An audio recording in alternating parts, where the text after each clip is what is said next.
Hi, and welcome to And So Much More. My name is Cami Smith, and I am your host. And we are continuing our discussion surrounding our psychiatry and behavioral health service line. And they cover so many different areas of mental health. And we wanted to take some time to really highlight and hover around all that entails and how it impacts those of us in the community around this particular part of the year, this holiday-ish season. So November, December, when it's, full of celebration and full of life and color and things. And but that can just be a lot for some people and overwhelming for some people. And so we previously had a conversation about mental health with Dr. Sipsey, and we're here today with Dr. Emily Bradshaw and Daniel Sullivan from the Autism and Development Center over here with Centra Health. And I'll let you both kind of share a little bit about yourself before we jump in. We can start with you, Dr. Bradshaw. Hi, I'm Dr. Emily Bradshaw. I'm a clinical psychologist and school psychologist. I've been here with Centra about 10 years now, working here at Centra's Autism and Developmental Clinic. And I'm Daniel Sullivan. I've been with Centra now for 6 years. I am a licensed professional counselor and I am a certified autism spectrum disorder clinical specialist. I love that. I love those of you who are sitting at home who have heard some of these terms and some of these words with your kids, and your ears perk up because you're like, autism specialist? What? There's so much that there is to glean from both of you. And thank you so much for having this conversation. We are going to be talking about the neurodiversity that surrounds a lot of different things. And I'm going to let you guys define that as the experts in the room for sure. But we want to talk about today, how do we navigate the holiday season, specifically those of us who have kids who are neurodiverse and who are going to see the world and experience the world very differently than those of us who, you go to a Christmas party and it is what it is. It's very different for families who have individuals really of any age who are have that neurodiversity aspect in their lives and how their brain works. And so first I want to talk about neurodiversity. A lot of people that might be new to you if you're hearing it. I know for our family, my son has ADHD and then autism spectrum disorder.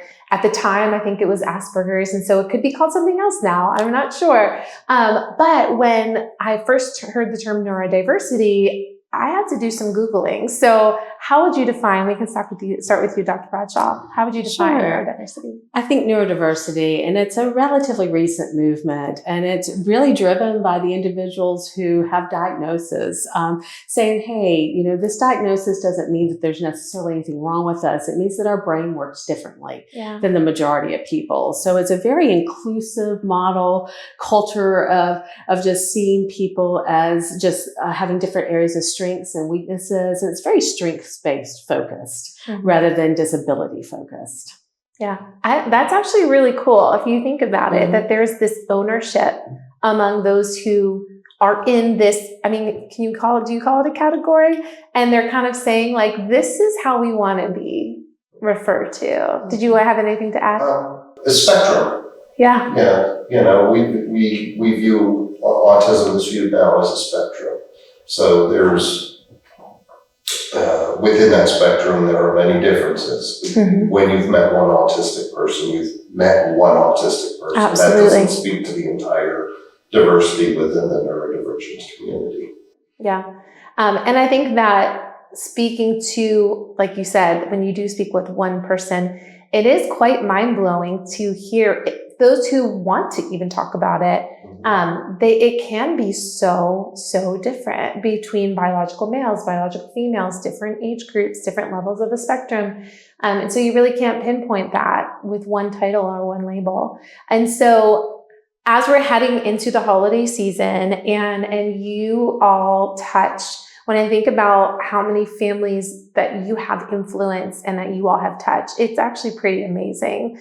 And so as those people are preparing for this holiday season, let's say family gatherings, crazy bright colors, often loud music, lots happening, people eating, people opening packages, people playing games. Like, it can be an overwhelming atmosphere. And sometimes even church services where you need to sit still for X amount of time. Some people go to church on Christmas and Easter, and it can be very difficult to just sit still for X amount of time. And so as we're heading into this season, how do we support? How do we respect these individuals? And I think the way to say it is, how do we support and care for our own children who are neurodiverse, but then also how do we respect others who are that same way, who maybe aren't our own children and we're not making decisions for them, but we can still respect them in this season?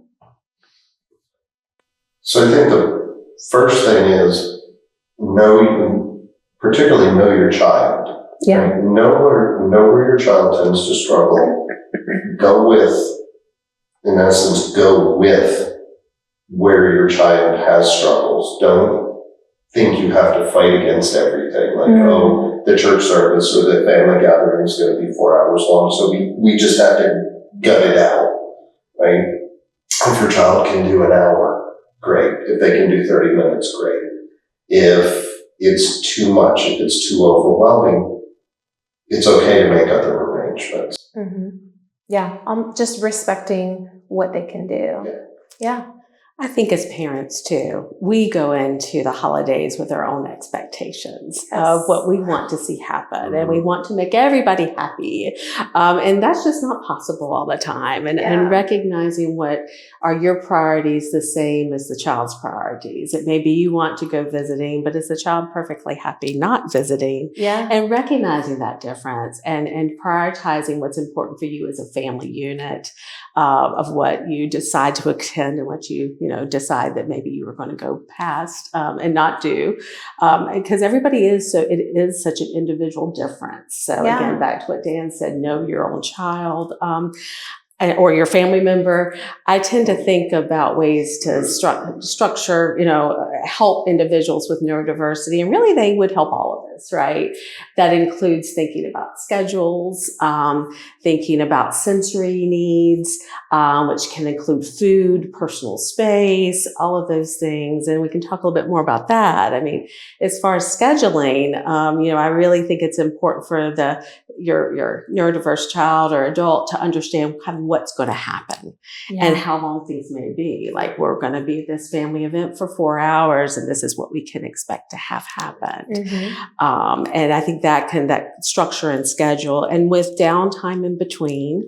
I mean, most kids, neurodivergent, neurotypical kids, they're most interested in their toys and when they're going to get time to play with their toys. Yes. So, that time in between where they can get to choose the free choice item of what they get to do in between activities, things for the car if you're going from one aunt's house to an uncle's house, that sort of thing. I love it. We used to do, I'm from Jersey, so it's a 6-hour drive. Holidays are a lot of car time. And so we would put toys in this basket, and every hour on the hour, they got to reach in, not looking, and pull another toy out. Fun. And it was so, it helped the time pass. Even if that toy, got a little old, 30 minutes in, we started playing a guessing game. Well, what do you think's in the box? What do you think is next? And it helped so much to just pass that time. What are some other practical nuggets? I mean, I know that you guys have shared previously just so many different things by means of like, what can you bring with you? How can you set the expectation like you talked about? What do you communicate ahead of time to those hosting if you are not hosting? Do you communicate to others who are coming to your house? Are there, rules you put in place about respecting a quiet space? So what are some practical things that families can do? I think if you're bringing people into your house, it's perfectly fine for the child's room to be their space. Yeah. If the child needs to pull back and be in their own space, that's fine. Let them gauge that. Or if they, if they're young and the parent needs to say, hey, it's time to go play in the room for a little while. And the child's able to regulate and able to do that. That room becomes their quiet spot. Yes. That's where they can go and settle, get back into a good headspace. And it's okay to say, you know what, he's in his room, she's in her room right now. We're going to leave the door closed, you know, so yeah, maybe they'll come out in a little while, but you know, the other kids that are there, hey, you can play here, and you know, we've got all this for you, you know, and so you just kind of make it like, no, they need their time and it's okay, right? We called it the chillax zone. Yes, It's a good It's one. his chillax zone. And that's also where they put anything that's important to them, like that they cannot that's a really share. good point. There are some things we don't want to share, right? And we shouldn't have to share everything, right? So that's where they put their toys that they don't want their cousins, that like the precious Lego set or whatever goes into the room with them. So that will reduce their anxiety hopefully as well, because they have that control over their items as well. And other kids. I love both of those, setting a place, but then also thinking ahead of time, like what would it be a very poor situation if someone else got their hands on X item, right? Because there are those items that there's that perseveration on, and that is good. Write that down. And as adults, we kind of do that naturally. Oh my gosh, like yes. When we have people in our homes, people aren't just wandering into our bedrooms going, oh, look at all this neat stuff. There are definitely places that are off limits. And, you know, maybe it's okay for the kids to have some things that are off limits.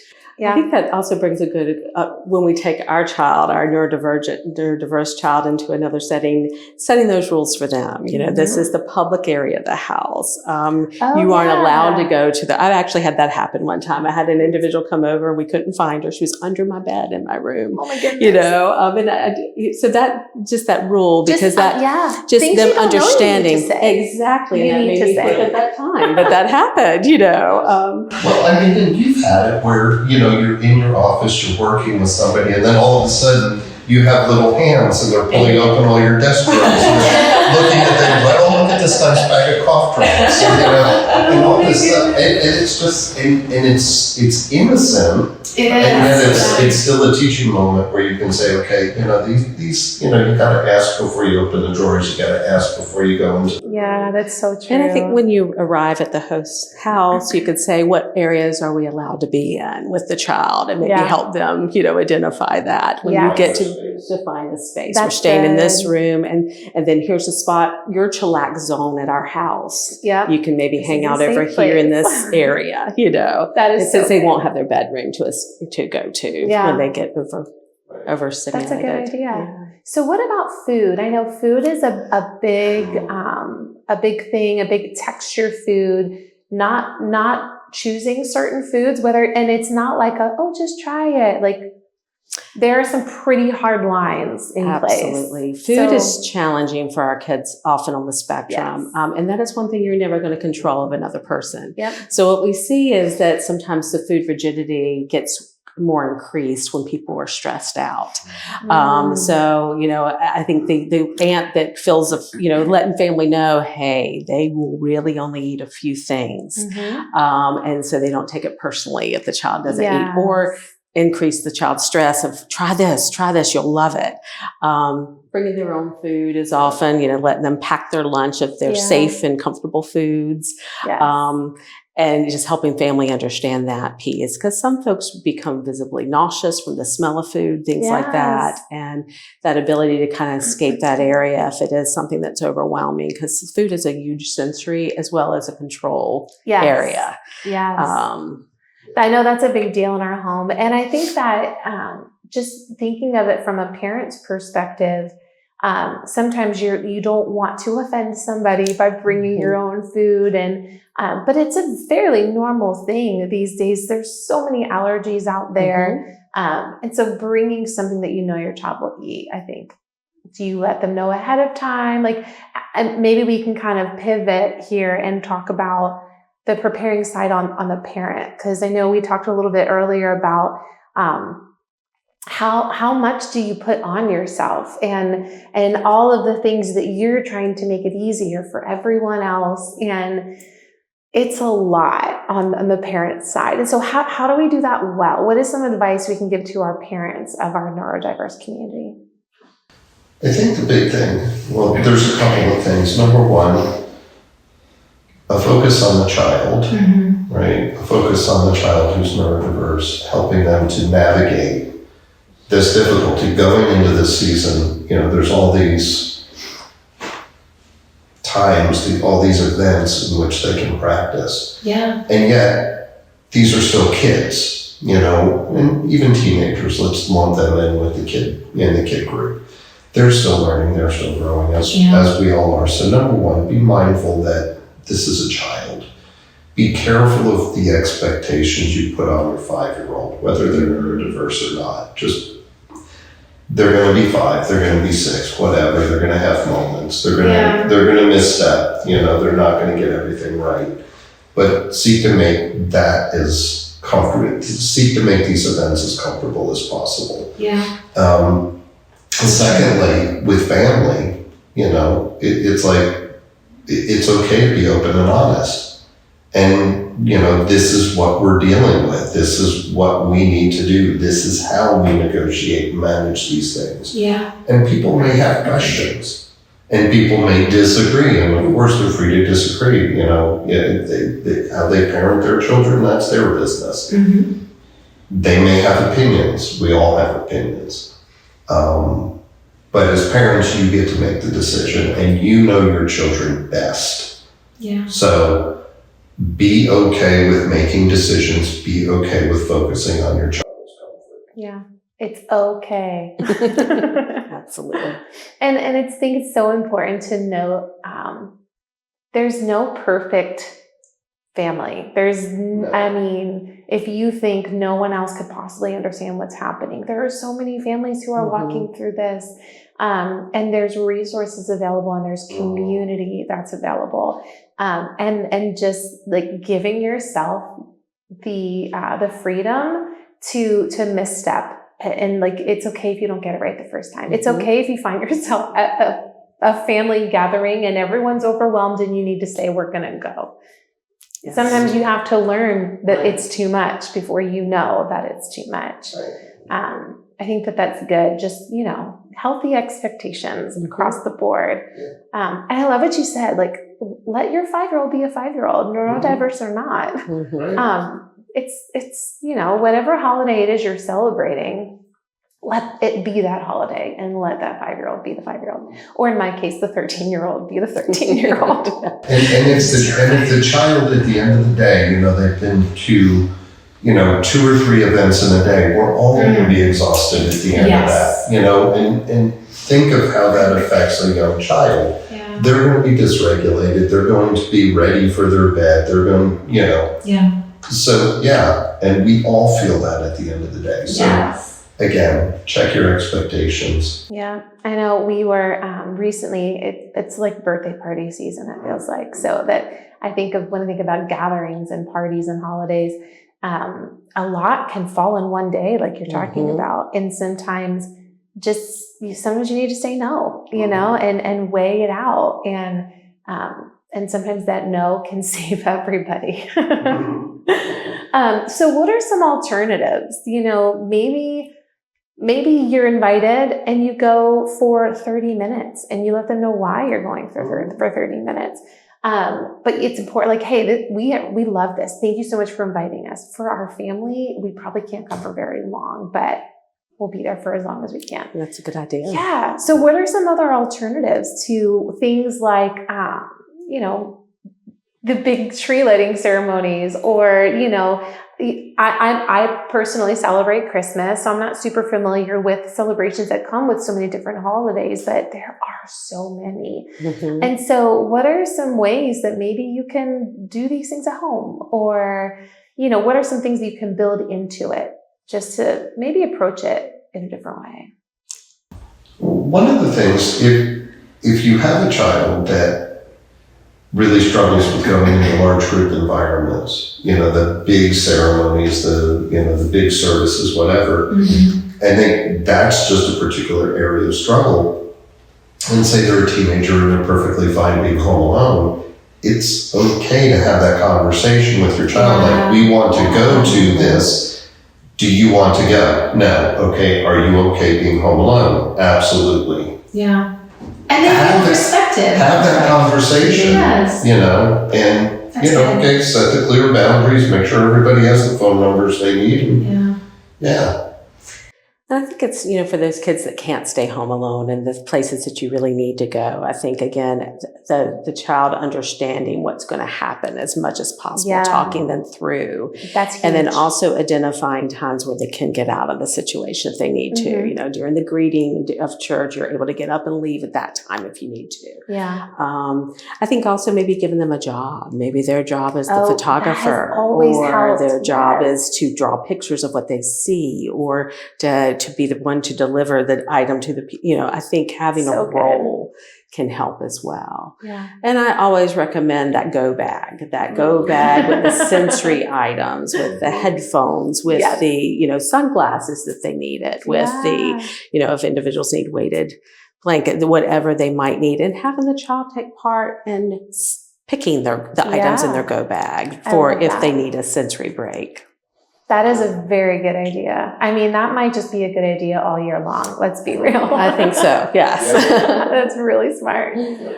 So over the holidays, we all do you guys lose sense of time? I feel like. Yes, the days tend to run together they sometimes all too. Run together, especially that week between Christmas and New Year's, where some of you may be off work, you may not be off work, you may be working nights, and you're just like, what time is it? What year is it? What day is it? So when things go back to normal, I mean, that can be harder than any holiday party that you experience. So, I mean, what are some little insider tricks you guys can give us to setting our kids up for success for back to school, for back to early bus times, and all of those things? And we all struggle with that, like you said, but our neurodiverse population definitely. I think maintaining that regular sleep and wake cycle, a lot of, especially our teenagers, they get to even the weekend and they're up 24 hours a day playing the games, and then Monday morning rolls around and they cannot manage to get out of bed. So keeping a regular schedule, keeping a calendar. I mean, I know there's several ways to do the calendar depending on the age, making the little paper chains that you tear off for each day. But then marking the days off, helping the child, and then talking about, we have 5 days till school goes back. Just kind of that reminder, even though when we're on vacation, we usually don't like to think that way. But for our kids on the spectrum, it really is helpful to kind of keep that in mind. Trying to keep a schedule to the day too, minimizing electronics as much as possible. Having a diversity in their activities during the day as well is going to help. Whew. So good. Hard. It's hard. It's those days are difficult. I think when I talk to friends of mine who have kids, electronics, that is so difficult. But I think it is wise to help them, not make that their entire time, because it's going to be abrupt when it's over. Well, our kids with autism are more at risk for addiction to electronics. Yes. Yeah, we've seen that for sure. Is there anything I haven't asked specifically that you think would be really valuable to make sure is a part of this conversation? The only other thing I can think of is personal space. With family, with family gatherings, there's this expectations to hug your aunt that you see once a year, or, not every child's alike, but if your child's not a hugger. Your child shows affection in different ways. I think letting family know ahead of time, hey, don't ask for the hug. Don't pressure the hug. Certainly don't initiate the hug, giving that child that ability to greet them in the way that they are comfortable in. I think and adults. I mean, a lot of us don't like these hugs, That's really good. So maybe it's a fist bump instead, or talking with your child about, hey, we need to greet individuals. What do you feel comfortable doing? Just hello, you want a fist bump, and then letting family know that kind of limit as well. I like that, because I think it is important for them to understand the need to acknowledge another person, but then it doesn't have to look like X. It can be, that's really good. I like that. Thank you guys so much. I feel like there's so many things. I hope everyone's taking notes. We want to be successful, and we want to make sure that we're taking care of everyone who is in our care, regardless of where they may find themselves or how their brain works. So I appreciate you guys taking time Absolutely. to have Thank this you. conversation. Yes. And thank you all for joining us on And So Much More.